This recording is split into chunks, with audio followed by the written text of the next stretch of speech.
I don't have a good open this week. Why would you spring that on me like right here? I'm just letting you know I don't have a good open this week. So I guess I'll just say welcome to Kris and Matt's Wrestling Pod 2.0. Well, see, you messed up the intro already. I did? Yeah, I thought we Oh, agreed yeah, last yeah. week the Chris and Matt's whatever pod. Kris and Matt's whatever pod. You're right. Sorry. I just kind of figured that this week would be more wrestling than whatever, but that's fine. We can just keep it with whatever. I, again, with the professionalism around here, just it's what we do. Yeet. All right, if that's going to be a thing, I'm done. You want to get me fired up? I'm already over that nonsense. If my wife wasn't trying to put my kid to sleep across the hall, I'd start barking and stuff like that too. Jesus Christ. That that whole I'm old guy now. I just You don't are, get it. because that was awesome. I don't care what you say. No, it wasn't. It was stupid. I like this the Saturday Night Live skit where they got the whole thing from. Oh, I don't know what you're talking about. Yeah, see, or at least that's what I thought they were referencing. There's like a Pete Davidson, Timothy Chalamet SNL skit where they're just going yeet skirt back and forth, and it sounds exactly like main event Jey Uso No. and neck tattoo. So Gotcha. that's what I assumed it was. Gotcha.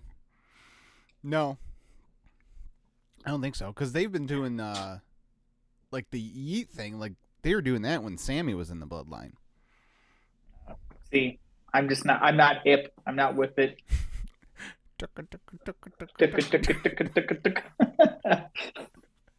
See, now that it's the whatever podcast, I don't feel so guilty about making Austin Powers Yeah, right. references. We go off on whatever tangents we want to now. So yeah. Um. Well, before we get into the week in wrestling and whatnot, why don't you leave a thumbs up on this here video and subscribe to the channel while you're here, musicandmoonsalts.com. That would be greatly appreciated. This is our 30th episode since we've Since since since the we reboot? since the reboot. Yeah. Oh, Yeah. wow. This So feels like a little milestone. yeah. So yeah. When when we get to if we get to 50, we'll have to have some sort of celebration. That's right. Sounds good. Um, so where did you want to start? You're. I know you're fired up about something. I don't know specifically what. Well, well, it just you and me have been texting the last couple days about the ridiculousness of the social media account of the head of All Elite Wrestling. One Anthony So Khan. yeah, so I definitely got some thoughts on that, but I don't need to jump right into it. I don't have like this. I got to get this off my chest sort of thing. But Okay. I but since it's a new name, new standards around here, I did do a little research. I know we're typically we don't prep, we don't do show prep. Well, Well, I because did some when show we prep. prep, bad things usually happen. Fair enough. Fair enough. Well, I did some prep so that when I make the argument I'm going to make, I have some numbers to back it up. So All right, sounds good. Well, real quick, I actually watched quite a bit of wrestling this week. Like yeah, it seemed like you were dialed into a lot this week. more than I have in one week in a long time. I watched Fastlane on Saturday, and it was a decent B pay-per-view PLE, whatever they call them now. Um, the the opening tag match was really good. I thought the triple threat women's match was really good. Carlito coming back, which is one of the worst kept secrets in wrestling, but still it was cool to see him come back. Um, again, we've not to beat a dead horse here, but last man standing matches are neither one of our favorites, but I thought Shinsuke and Seth did a pretty good job with it. So yeah, it was a nice little B show, be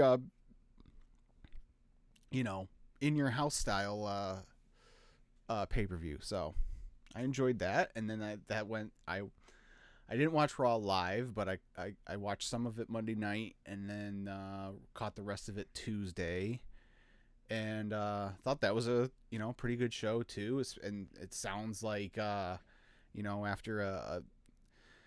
Vince was out, and then right around WrestleMania when they announced the merger, he was kind of forcing his way back in, and now it sounds like Vince is Joe Pesci and Goodfellas here. Walking in the room thinking he's about to get made, and he's about to get the proverbial bullet in the back of his head. Yeah, that's there's a certain amount of joy I'm taking out of that, the possibility of that being true. I mean, it certainly looks that way. Mm-hmm. That they're going to lay all the blame of the merger stock at his feet and force him out of the company. And it's like, it's crazy to think that he got swindled that hard. He's supposed to be this brilliant businessman, and he fell right into that. Mm-hmm. Yeah. And then there's the rumors of his son-in-law and his daughter. Have you heard that rumor? Oh, but that they're splitting? That, yeah, like, how wild would that, if that were true too? Like, yeah. Vince gets booted, the Levesque family splits, and then there's Hunter in charge of WWE at the end of it all. Like, right. Yeah. If you wrote that as a possibility 30 years or 25 years ago, people would have thought you're insane. Yeah. Yeah. Like, yeah, that's straight out of 2002 Monday Night Raw. Like, just nuts. Absolutely nuts. Yeah. So, and then on Tuesday we had a little kicked it back to 2019 here. Had a little head action with the old NXT and AEW Dynamite. Yeah. You watched Dynamite. I watched NXT live, and then watched Dynamite on yesterday when I got home from work. Can I admit something? Sure, go ahead. I actually watched quite a bit of NXT over Dynamite live. Oh. And I think this is going to be where we eventually transition to what I have to say. Oh, sure. I was so uninterested in that card on Dynamite, and it was supposed to be a top. And then every time I flipped over to NXT, I'm like, well, that's kind of cool. Like, so, they're using Cena in more than just the match. They're going to leave him throughout the show. That's kind of cool. Oh, that's The Rock's daughter with Paul Heyman. Yeah. Like, yeah. I'm like, all right, this is, I'm going to watch this. Yeah. And based on what I saw on Dynamite, I'm glad I watched what I watched. Yeah.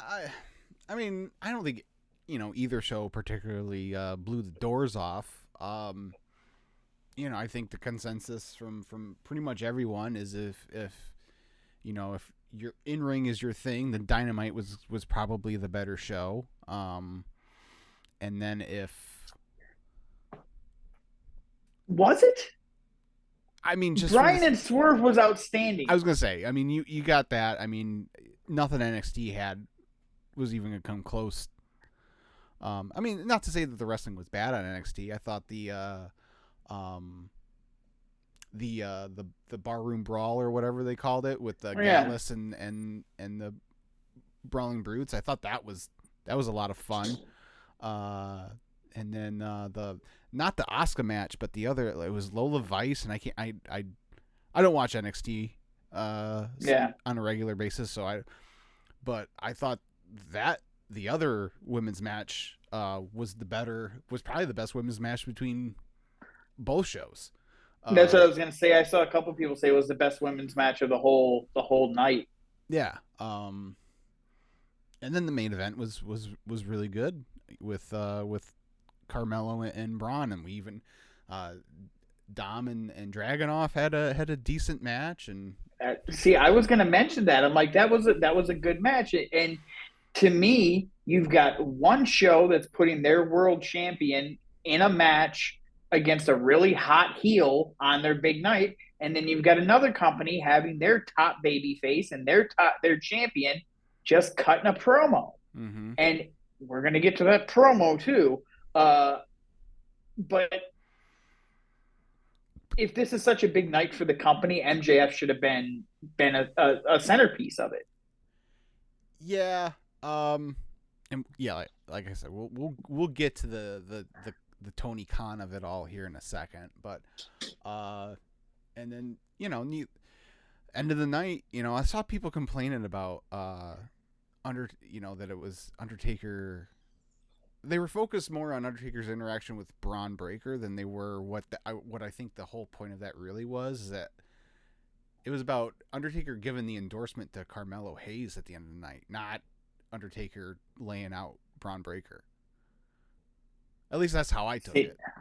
I just took it as Braun Breaker is calling himself the badass of wrestling, and they found it as an opportunity to bring the Undertaker in and give him a reason to be down at the PC, talk to guys like this. And they knew, like, whatever AEW puts on as their run over, it's the effing Undertaker. Like, I watched it, and I'm like, if I'm gonna watch some dude in his 50s beat up someone he probably shouldn't be beating up on my TV, I'm gonna watch the Undertaker because Adam Copeland's gonna be there next week.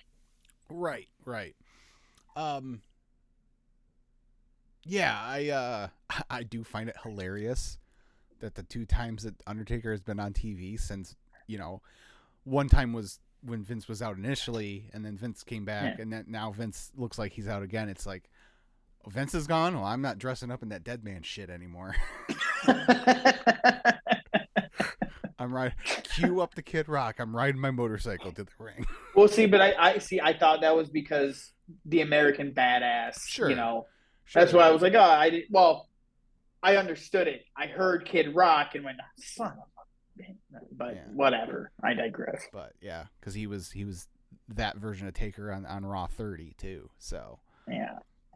But so yeah, it was kind of fun to have there's whatever's if you were on a side or whatever, it was cool for those couple days leading up to it, like just the online, the buzz everyone had, and like what's gonna happen, who what are up to a point, like Tony was fine, like when he's like, NXT announces their first 30 minutes are commercial free. Well, he's like, well, guess what? We're commercial free too.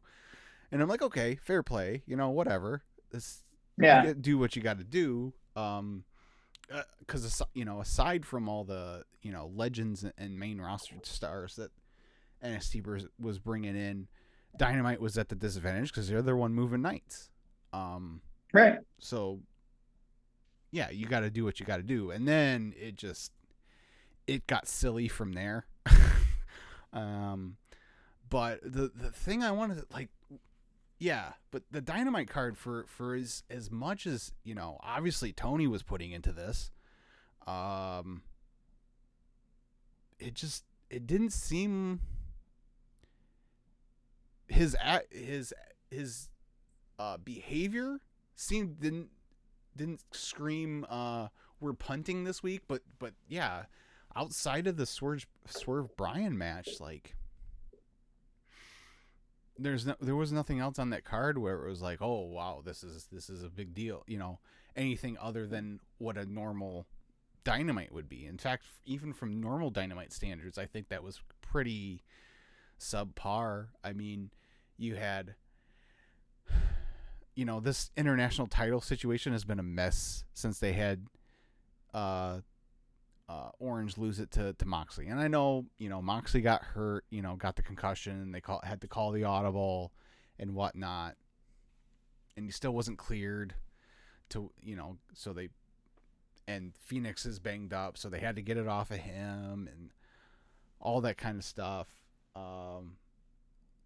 Same thing with the women's title. Like that was the epitome of when Bruce on his podcast used to talk, Connor would always grill him about how they had someone so and so lose in their hometown, and why would you do that? Like, why would you disappoint? Right. You know? And Bruce is like, and sometimes it'd be like, all right, Bruce, that's a bunch of bullshit. But on other times, I would understand his point where he's like, we're not putting a show together just for the town that we're in that night. There's people, millions of other people watching on TV that don't give a shit about Right. about that, and that's the Soraya. Well, and then it also it sets an expectation of anytime the hometown heroes in a big match, you got to make sure they win so they get the big reaction. Right, and Which is, I think, what you're about to get to. Yeah, this Soraya thing, it was the epitome.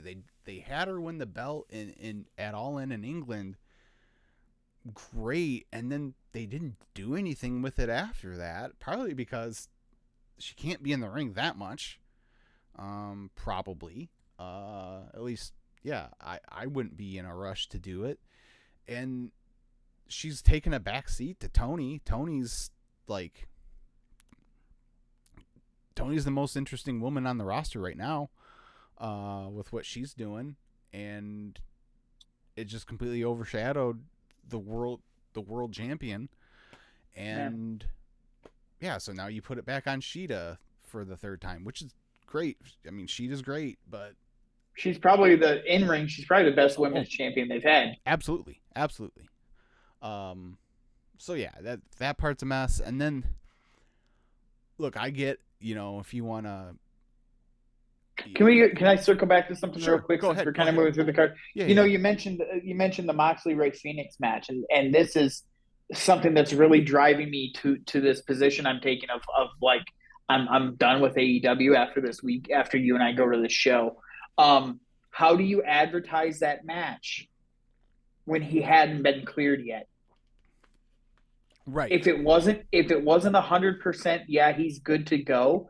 You can't advertise that match and then just pull a switcheroo the day of.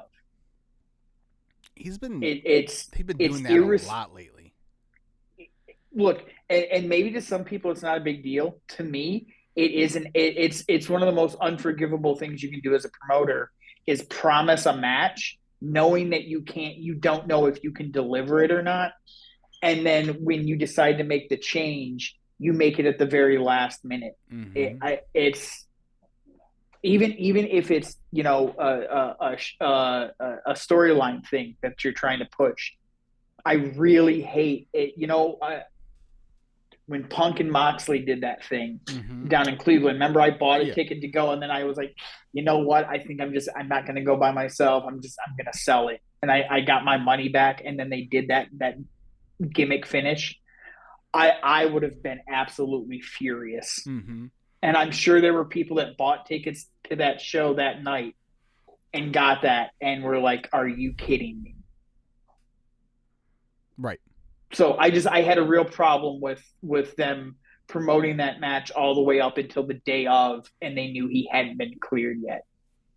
Right. Yeah. Yeah. Especially when you're dealing with something like a concussion like that. Like, yeah, it's just doesn't make any sense. And then, like, so having Adam Copeland's first match in the company as your, main event, your tent pole, whatever you want to call it for this special episode of Dynamite. Cool. I don't know if Luchasaurus is necessarily the best. I mean, storyline wise, I get it, but especially because the last time we saw Adam Copeland Edge it's not like he's hasn't wrestled in a year or whatever like that. He just wrestled like a month and a half ago and had maybe his best match, like not his best match because the Rollins matches were great, but one of his best matches of his comeback run. Like, yeah, it's like, okay. So yeah, that was just kind of, you flip the main event in the opening match and it's a much stronger show, but whatever. Yeah. And you could have done the exact same finish with the cluster in the ring because Christian could come out to confront Brian, Lucha, Wayne run in, Edge comes out, and cluster all over. But whatever. Yeah, I mean, I don't know. I guess I guess the way they did it though, if they would have done it that way, then there would have been really no reason. I guess Brian and Swerve were both out there anyway. So what? Yeah, I don't know. All the same pieces would have been out there. Yeah, you're right. You're right. So, Of course, I'm right. yes, yes, you are. Um. Anyways, I think that's pretty much all I wanted to bring up about Dynamite. Well, do you wanna talk about the MJF thing Sure. here? Yeah, might as well. Okay. Um. Yeah. Then there's this controversy with this angle with MJF and Juice Robinson and everything. Uh. And given what's the timing of it with what's going on in the world right now and all that kind of stuff, and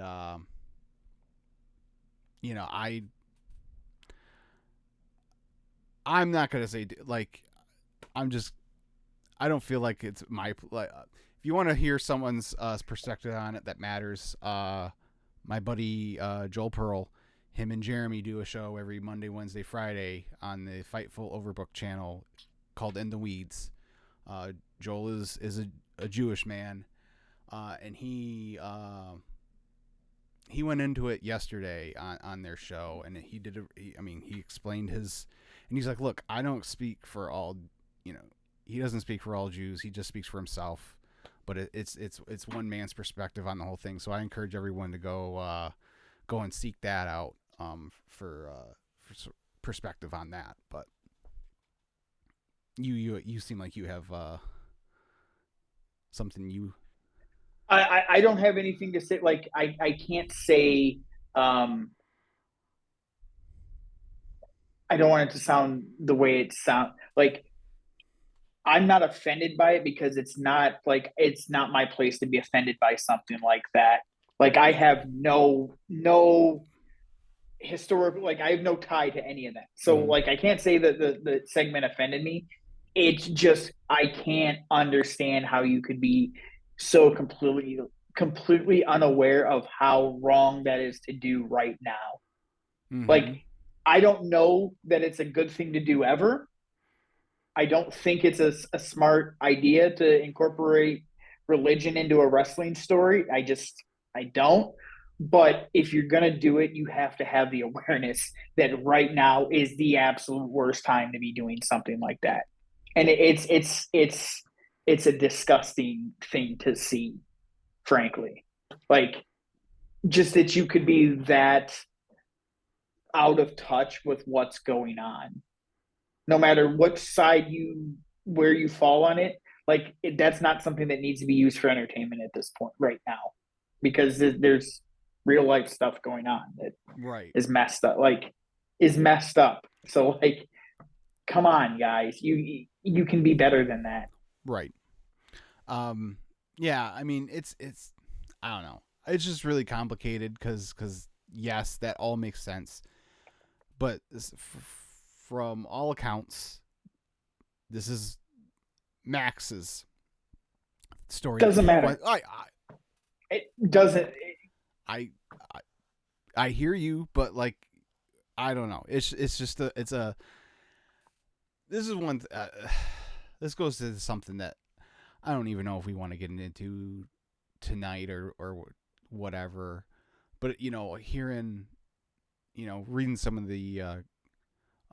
From all the interviews Adam Copeland has done since coming to AEW, and the one of the common things, and this is by a lot of people about how free everything is, and the more 4 years in, it's like okay, there's got to be some sort of happy medium. Like obviously, every single word of every single promo having to go through a 80-year-old man is not the way to go, but everyone having carte blanche do whatever the hell they want is not the way to go either. There's got to be a meet in the middle point here, because otherwise it's no good. It's symptomatic of a problem within that company of I don't think the guy running it knows how how to do this properly and keep things coherent. And he just gets excited by doing it, and he hears something. He's like, "Yep, let's go. Let's just whatever you want. If you think so, I trust you." And it I don't care whose idea this is. I don't care they're why they're like. It's a stupid thing to be doing right now. It is, and I don't know if you saw, but Chris Novak wrote a story for Awful Announcing about it, and about how Tony, as online as Tony has been in the last 2-3 days, he's Right. completely silent about this, and he's basically letting Right. MJF, fend for himself on this thing. And it's like, I mean, regardless of whether this is like, you're the be all end all. Like, you're the one that gave the okay. Like, you got to be out here, having your feet held to the fire on this too. Like, you can't just be silent about it. But whenever he gets criticism, he overreacts, and he. Well, I guess that's. Yeah, I guess we might as well just transition into there, unless you had anything else you wanted to say. Nope. Regardless of, don't tweet through it, kids. That's not the way to go. As I said earlier, like, most of the way through, I would say probably through Monday night, I was like, all right, cool. Like, and honestly, the first few years, like, Tony, I remember, him cutting those promos when him, AEW and Impact were having their working relationship during the pandemic. Yeah. Those were great. And then the promo he cut about when there was that rumor about WWE trying to get into business with New Japan. And he cut that promo where he's like, there's only one con in the wrestling business, and it's Tony, not Nick, or what, however he worded it. And it's like, okay, like, that's fine. Yeah, stand up for yourself. Have some fun with it. But somewhere along the way, and I think the turning point was the infamous, I'm not going to take this shit anymore. But ever since then, he's just been gotten to all the time. And I don't know if it's that combined with everything else that he's had to deal with the last year and change, whatever it is. But somewhere along the line, like Tuesday afternoon, he just started just unhinged behavior online. Right. Like, going after fans, and like, the point where I was like, okay. And I don't know. I don't want to be hypocritical too, because Triple H did call his company a pissant company before the company even started. So, like, there's that too. Yeah, sure. But, like, he tweets out he quote tweets the Nick Hausman report about how seriously, Triple H and Shawn were taking this, and how, how much they wanted NXT to do well up against Dynamite and stuff like that. And he tweets out this, picture of, bald asshole spray paint. I'm like, really? Not literal. No, the words bald assholes. Not no, yes. I'm just making sure. Good. Thank you for the clarification. They were spray painted on a barn in yellow letter. Yes, thank you. The words bald asshole. Yes, not actual bald asshole. Thank you. And that's when I'm like, okay. You think that's unhinged behavior? I'll show you unhinged. A literal bald. Never. Right. And I'm like, I think that's when I texted, or when we were texting, and we both were like, I kind of hope NXT kicks the shit out of him. Right. That's where that like, it really, I was just like, dude, calm down. Like, did he expect them to just like roll over? Like, oh, okay, you're moving you're having to move to our night because of baseball or whatever. Like, okay, No, I like, I think he still thought it was 2020, 2019, and his company was the hot new company that had been doing some new shit that people were into, and he forgot his company's 4 years old now, and they're doing this. They're still doing the same shit they were doing 4 years ago, and that's what I'm going to get into tonight. mm-hmm. With my what my project this afternoon. Um, he thinks his company is still the new thing in town, and he doesn't realize that WWE is hotter now than it's been in about 20 years, and he's getting steamrolled because he has turned into the company that relies on old WWE talent and is not the company that's producing hot, new, never before seen talent. Mm-hmm. Or that talent that you've seen grow over the last couple of years are our biggest stars now. It Mm-hmm. hasn't happened, and I've got the data to prove it. Mm-hmm. Yeah. Yeah, and then it just continued on.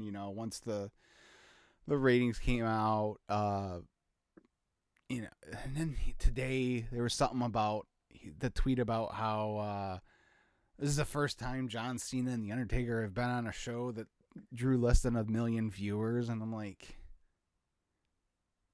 that's what you're gonna hang your hat? Like, what are we doing Well, here? and you're gonna go after you want people to be like, oh, that's a shot at John Cena and The Undertaker. Like, you know how you were bragging about how you just did 80,000 seats and it's like the biggest deal in the world to you? Both those guys have done that multiple times over to audiences multiple times larger than you've yet to even sniff. So, Right.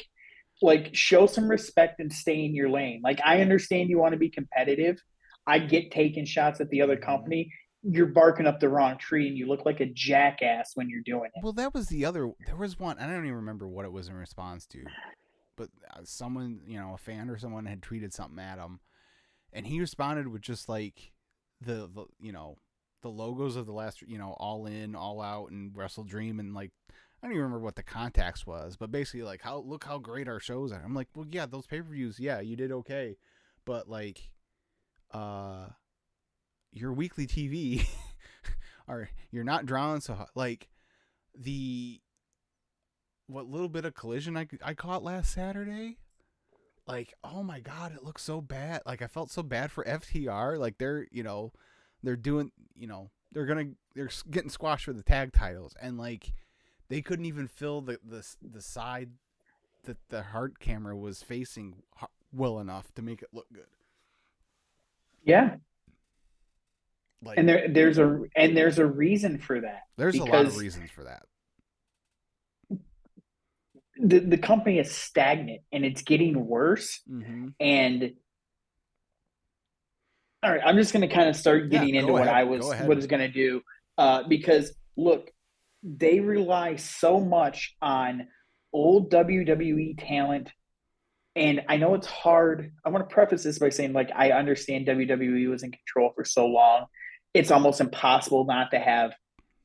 Okay, but they are relying on the ex top tier WWE talent and people that have been there at the top of the card since the beginning in all of their top spots on all of their biggest shows. And they've established that those are the only people that you need to care about. And once people have gotten sick of seeing the Young Bucks all the time, they're tuning out. They've seen a lot of the stuff that they were possibly interested in, and you've proven. Yeah, I know Andrade's here now, but he's not. They're still using him the same way he got used in W. He's an uninteresting middle of the card character. Oh, Malachi, all he ever does is the six mans with the House of Black. It's not much different than his Aleister Black stuff in NXT. They're not. Miro had a nice little run in the middle of the card, but never got toward. It's the same pattern of those Well, guys being in the middle. and then like a guy like Miro, like they brought him back. He's been back. They brought Lana in, and like where has that been? Right? Exactly.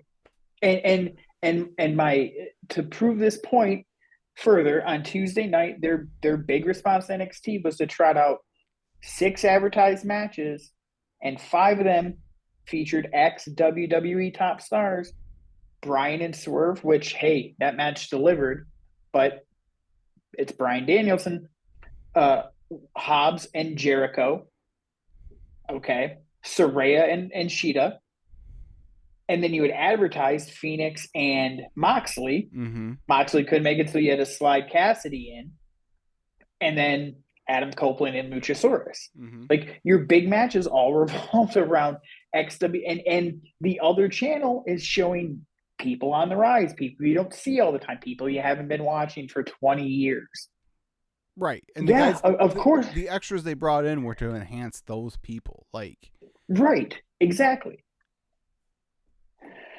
So one of the ways that like what I kind of started digging into is like I broke it down into 2 year segments. I went from All Out 2019 to 21, and then from 21 or to Double or Nothing 21, and then All Out to so basically it's the first 8 pay-per-views, and then every pay-per-view after that, mm-hmm. except for the 2 Forbidden Doors, and I didn't include Wrestle Dream. Right. But basically what I did here is I looked at the 3 biggest matches on every card, and I automatically included any world title match and whatever was the main event. So if there was the world title was the lower on the card, whatever the main event was on automatic, and then I picked whatever. So in the first 8 pay-per-views, Kenny Omega was in one of those 3 matches all 8 times. Mm-hmm. Since then, there have been 10 of those pay-per-views I mentioned where without the Forbidden Doors and Wrestle Dream, he's been in that one of those positions an additional 7 times. So of the 18 possible, he's been in one of the top segments 15 of those times. Why do and using all that same data, Moxley 14, Hangman 12, Jericho 9, the Young Bucks 11. Those are the top guys that are getting all the top spots in the pay-per-views.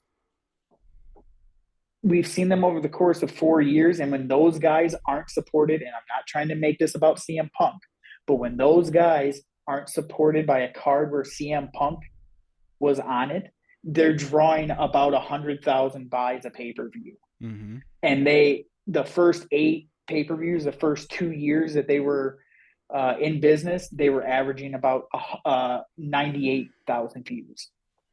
And why that's important to me is what it's showing that they are not growing an audience at all in terms of people who are willing to pay money to watch their products. And these are the guys that are typically on the top of the card. Mm-hmm. The only people who come close to that core group of AEW, CM Punk, all 6 shows that he was on was in one of the featured matches. Bryan's done it 7 times. Adam Cole's done it 3 times, and MJF is done it 9 times. So basically, the only way you get to go up the card is to be an ex-WWE talent, because they're not making anybody new as a star. MJF is the only one who has come up. Right. Lucha Brothers have been there since the beginning. They've been in one of the 3 big matches 3 times. That's a problem. They're so incredibly talented, but when it comes down to it, they don't invest enough to make them big-time stars. They're always just like a transition piece. Well, part of the problem is that one of them specifically can't stay healthy. Well, that's one of the other problems with the company is they have incredibly terrible luck when it comes to performer health. Yeah.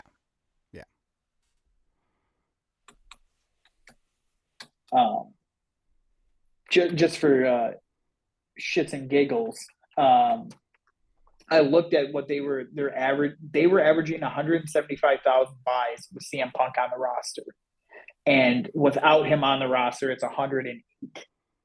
That's like, when I put those numbers together, I was like, holy crap, man! I didn't realize he was that important to to their draw. And I started going through like the ratings and stuff like that. And the reason this was interesting to me is Tony keeps bringing up all demographic this and blah blah blah that. Like the only time they've had a stretch of over a million, like consistent million viewers, was the weeks leading up to CM Punk's return in 2021 and the weeks after that, and the weeks leading into All Out 2022 and the couple weeks after that with the brawl out drama. Right.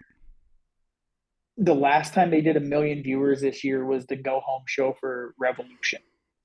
And they're just consistently losing audience. And it just feels like he's lost the identity of the company. Mm-hmm. Yep. Yeah, no, totally. I mean, it feels like he's just like, part of it was, when they had when Punk came in and Bryan and Cole all pretty much at the same time, and the buzz that created. It feels like now he's just like, okay, what other new toys can I add? Yeah. And yeah, it's usually, Well, it's well, not even and like those he, outside of Cole, and I guess Bryan, WWE probably wanted to keep Bryan. But other than that, like everyone else they've brought in, has been like guys that like WWE was just like, okay, yeah. I mean, if you want to, they right. either were out, released, or like in Copeland's case, it was kind of like a mutual like. Do you have anything? No. Do you have anything? No. Okay. Well, then I'm going to go over here. Okay. Have fun. Yeah. Right. Right. It like. Whereas on the flip side, and yeah, Cody was a WWE guy before, sure. But he was one of, I don't want to use the word pillars, but he was, one of the founding members, founding people of the company. And so he chooses to leave. And then the only other person outside of MJF that they even remotely started to build from the ground up, Jade Cargill, she walks out the door. And Wardlow, but Wardlow, they dropped the ball on. It's anyone, and that's the thing. Like anytime anyone gets momentum for whatever reason, they just like drop the ball on it. How many restarts? Dude, like we've talked about it a bunch, and I know I'm higher on him than you are. But how many restarts has Ricky Starks had? And they think making him the tag champion with Big Bill is the move. Okay, if you say so, it's Swerve. Hopefully they keep going with Swerve, but I got a feeling he's about to run into the Elite Buzzsaw, dude. When I broke this down, like the amount they rely on Moxley and the Elite to be the top of their card all the time, and it doesn't draw because they're not stars. You never see Hangman doing any sort of press because he's not charismatic. He got over with that crowd, but there is not a crossover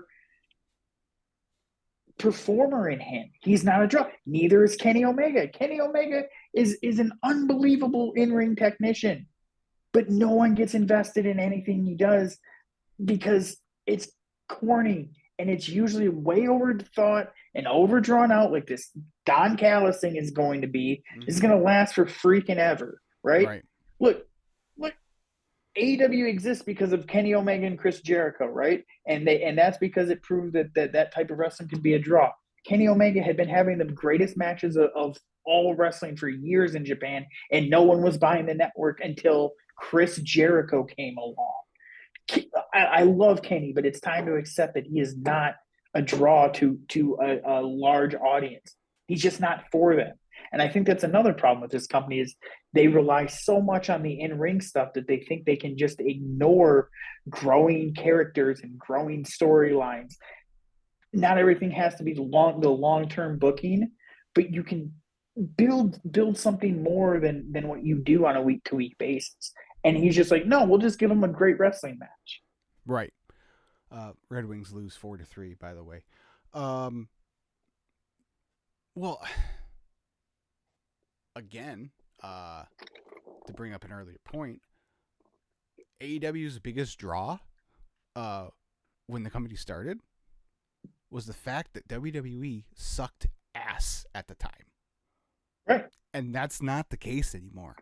No. They're far from perfect, but there is a lot of shit on WWE television that I either go out of my way to watch or I make sure I find the clip online or whatever. Yeah. Whether it's Cody, whether it's, Judgment Day stuff, whether, they've got things going on more so than they have, like you said, in at least the last 10 years, right. if not longer. No. And go ahead. And look, and that's the problem, If WWE's bad, then yeah, you've got a chance, but doing what you're doing. But if WWE's firing on, most cylinders, if not all, like, you gotta, they're a buzzsaw, man, and you gotta figure something else out. Like, just think this year, going through the AEW pay-per-views, right? The main event of Revolution was MJF and Bryan, mm-hmm. and then Double or Nothing was MJF and it was the 4-way. The 4-way, right? And then you had All the main event. Right. You're right. But the world title match. Yeah. I've got something cooking here. All In was him and Cole, and then All Out was the Moxley Darby Allin match. Correct? No, All Out as far as the main event was Moxley and Darby, wasn't it? No, it was Moxley Orange. Or Moxley, I'm sorry. Yep. That's yep. I knew Moxley won the title. That's what was in my head. All of those matches, again, old WWE guys, right? WWE this year has had pay-per-view main events with Kevin Owens, Sami Zayn, Cody Rhodes, Bad Bunny, and Damian Priest. Jey Uso in a singles main event match.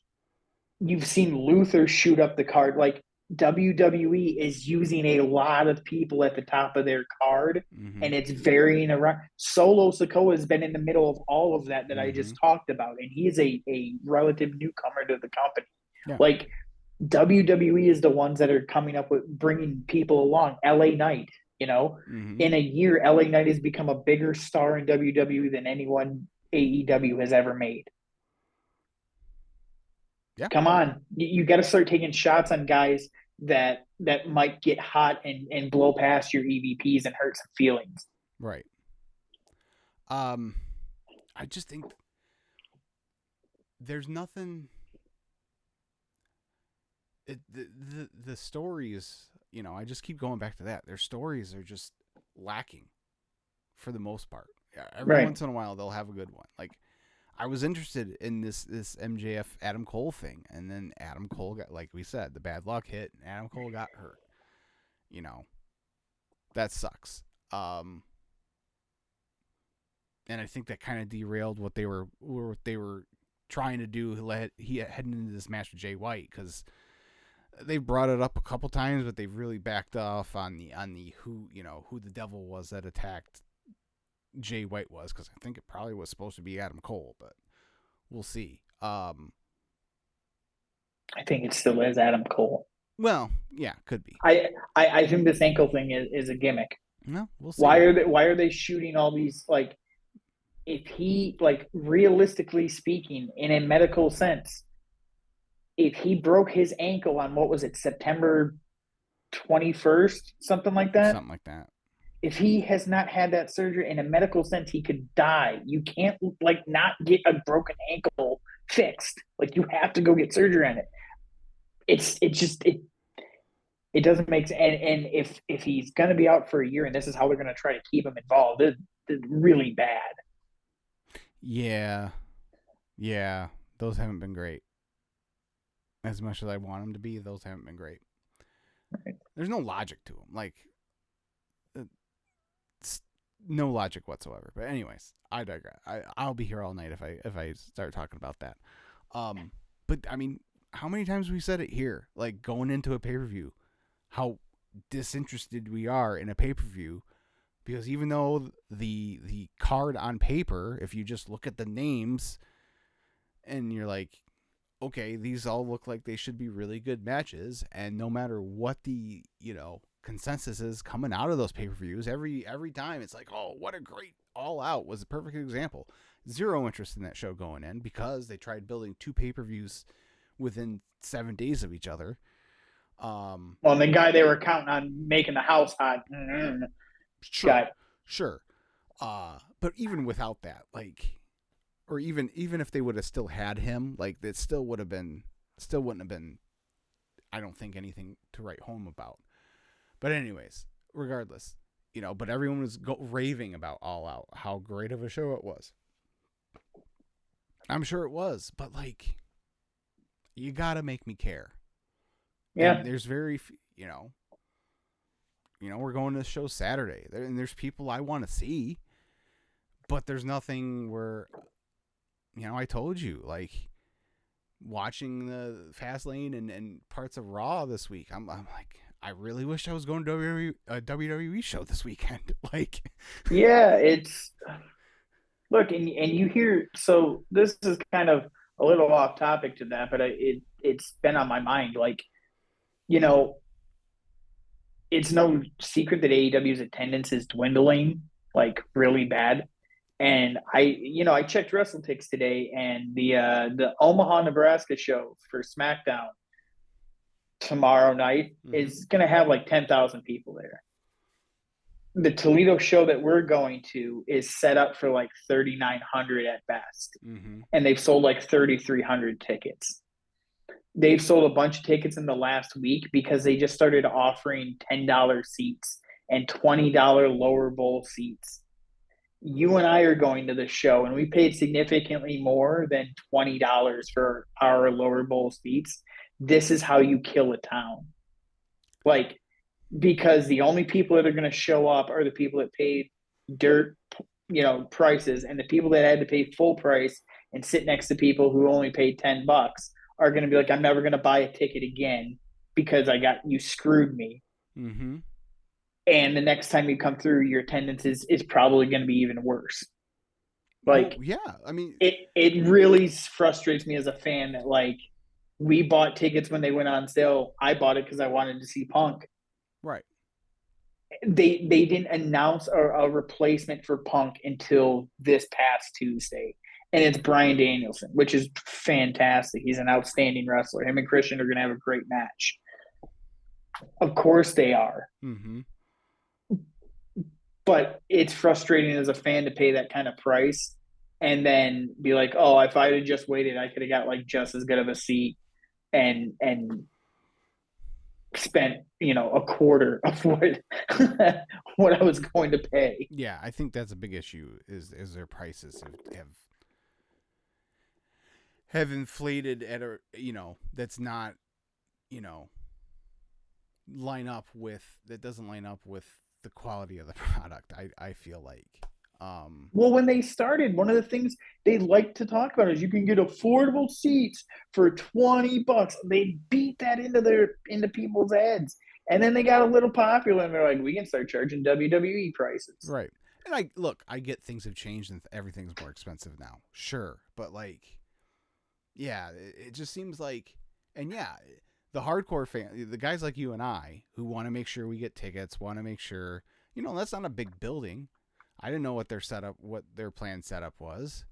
Right. I wanted to make, and at the time, thinking Punk was going to be there, you want to make sure you get your seats. So yeah, we got seats right away and paid for them, quite a bit. And, had I known, like you just said, had we known, we would have just waited. Yeah. But and honestly, if I didn't have tickets, if the only match they had announced for Saturday night was Brian and Christian, I wouldn't be going down there. right, Like if I didn't have tickets right now, I even for $10, I wouldn't be going down there. right. So, and then that's the other weird thing. Like they're already announcing matches for next week's Dynamite, and they've only got 2 matches announced for Saturday. Oh, did they announce another one? Yeah, Samoa Joe versus Willie Mack. Awesome. So I'm paying like WWE prices to go watch a Ring of Honor show I saw in 2007, sure, 2008. yeah. Cool. One name before we wrap up because I know we're probably running long. One name you mentioned, Jade Cargill walking out. I think it is with all we've talked about tonight about them not making new stars and stuff. If MJF hasn't signed a contract, like if he legit hasn't signed, he's out the door. I think he's. They're good. They better. I hope so. But what that Jade Cargill contract showed me is she recognized I've got nothing to lose here. If I sign a 3-year deal in WWE and go on to be a star, they're going to pay me way more money than Schmucky Magoo is going to pay me down in Jacksonville. That, and she's clearly someone who has out at not I don't want to make it sound like she's using wrestling to, but she's someone who clearly has aspirations outside of wrestling. Being a brand. Yes. She wants, and that's fine. Yeah. And where is that more likely to happen? Right. But here's the thing. Even if it fails, right? Mm-hmm. And it doesn't work out, and at the end of 3 years, they're like, we're not going to pay you as much money. We're done. If AEW is still around, she's going to be able to go back there and go right to the top of the card for much more money than she was ever going to get hanging around AEW year after year after year. I would not be surprised if more and more people start leaving AEW to go try the WWE thing, because you're not going to move up in AEW. The Elite just signed long-term deals again. Jericho's going to be there forever. Mm-hmm. Sammy Guevara is a guy, like, if he's not locked up long-term, I could see him trying a WWE stint, because, again, the worst that's going to happen is you're going to go back there and they're going to treat you like a big deal. Right. Oh, yeah, like, if I'm Tony, I'm going to anyone even remotely associated with Cody and trying to lock him down. Because, I mean... Yeah. Jade, I mean, the rumors about Ricky have been going since Cody jumped. It's like, oh, well, whenever Ricky's deal's up, Ricky's gone. Yeah. And, whoever, Wardlow is another one. Like, as bad as they fumbled him right now, if he went over to WWE today, in 6 months... they'd have him, bigger than he ever was, probably. So maybe. I think he'd be in a much better spot than where he is right now. That's for sure. Right. But no, I unless you're that core group I talked about, I don't see anyone. Darby will stay with AEW forever because he's not cut out. Yeah, like he's not cut out for what he does is not WWE's thing, well, they'd have him jerking off in a closet. Right. And like Eddie Kingston has said, he's loyal to Tony Khan, but if you're FTR, right, if the opportunity comes, Well, they just signed new deals not too long ago. They're locked in for till 27. So. Oh, I thought they only signed a couple-year deal. No, they signed 4 years. I knew they had read. Oh, okay. Well, then I apologize. Well, because that was the whole, once they lost in the manner they did, that coupled with the fact that Dax had filed the trademark for CMFTR, everyone like, oh yeah, panic. Are they trying to leave? And then it's like, no, they just signed. They're in AEW till 2027. So Right. Well, then I apologize. yeah, but yeah. So we're all that said, I'm still looking forward. Well, I don't know if looking forward is the right word. I am looking forward to going. I'm not looking forward to the show itself. I'm looking forward to going, if that makes any sense. Like, I want to go see a wrestling show with you. We haven't been to a show in a while. Sounds like actually like Jeremy's making the trip, so I'll be able to meet up with Cool. him. Nice. Finally. So that'll be cool. Dad and Kyle will be there, so we'll meet up with them too and chat with them and stuff. Right. But yeah, it just like it just the feels, thing. It's just What I'm telling myself is Brian has said he's winding down. This might be my last chance to see the American Dragon in person. So, like going to like when we went to Chicago to see Jeter, like go see Jeter play one more time. Let's do it. It's like me the last 4 times I've paid to see Kiss. Yeah. See you next Friday. Exactly. Well, real quick before we get out here, we gotta talk some Lions. I think we're losing on Sunday. I'm not. I'm not ready to say that. I want to give them the benefit of the doubt, but if it happens, I'm not going to be too beat up about it. I'm not going to be surprised. The pun. I guess I'll. Yeah, I said I'm not going to be beat up about it. Pardon the pun, but like nobody's healthy. And I don't think Tampa's that great of a team. I think if you tell me Branch is playing and Laporte is playing, I'm probably like, all right, we're good. We're gonna win. But if Laporte doesn't play, Branch doesn't play, Jackson doesn't play, Jameer doesn't play, like you're starting to pull a lot of different pieces away. It's really hard to be like, yeah, they can go on the road and beat a team coming off of a bye week when they're missing a quarter of their starting lineup. If Tampa wasn't coming off a bye, I'd probably feel a little bit better about it. But yeah, seeing that injury report today, seeing Laporte didn't practice at all of a sudden he's got this calf injury that came out of nowhere. St. Brown practiced, so he should be good to go, so that's good. But yeah, I mean, if Gibbs is still out and, A couple things that I think work in our favor. Mike Evans hasn't practiced all week, coming off of a bye week. So, if Mike Evans doesn't play, we might be a little weak in the secondary. If he's not there, maybe we can double Godwin a little bit and they're not as much of a threat, But also Tampa is terrible in the run game defensively. And if we can get our run game going a lot like last week, that's going to – right. But if they can get the run game going, you can slow the game down a little bit, and that second half, that's when play action can become deadly, or even second quarter, the last couple of games, we've really been able to put our foot on the gas. Yeah. I feel like there's still an opportunity to win, but yeah, I'm with you. I'm a little worried that they might drop this one. It's certainly a winnable game, but it just, I don't know.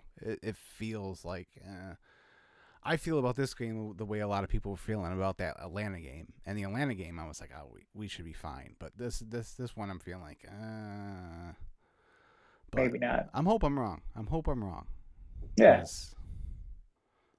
I'm having fun.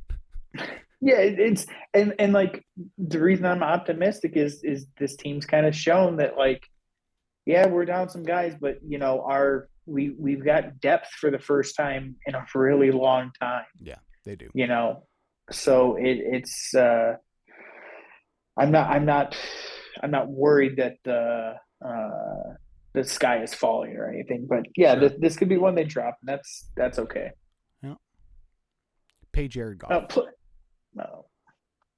Plus, it is Baker Mayfield. Like, I know he's been solid, but come on, let's not pretend he's Josh Allen or Patrick Mahomes. Like I shouldn't even say Josh Allen. He's not Patrick Mahomes. Like calm down. Like he's having a good little run here, but he's also done stuff like this before and then gone on a really bad streak. Like No, but he could be Geno Smith, and we can't seem to beat him. So that's fair. That's fair. But anyway, pay Jared Goff. Let's get this over with. Now, pay him now before the price goes up. Yeah. So that's all I got to say about that. I think that's it. Yeah, I don't have anything. All right. Well, we'll be back next week talking about our experience at the old Collision. We'll be maybe. Unless I get insanely furious about how it goes and refuse to talk about it. Yeah, that's fair. Yeah, and I'll be geeked up for the Kiss concert the next day, so should be a good time. Should be. Oh, hopefully we're talking on a Lions victory Thursday. Yeah, heading into game against Baltimore. My cousin's going to that game. Nice. He's pretty pumped. Yeah. Hoping this weekend and next that there's that sea of blue that's shown up at the first couple of road games. That'd be really cool to see that trend continue. Yeah. I definitely would rather win this week because it's a conference game than, if I had to choose to drop one, I'd definitely choose win this one and lose to the Ravens, but we'll see. At least get one of these two and then come home from Monday night and just stomp the Raiders. I can't wait for that game. I'm going to have to pace myself, but I can't wait for that game. It's going to be a good time. Yeah. All right. We're out of here. Until next time. See ya.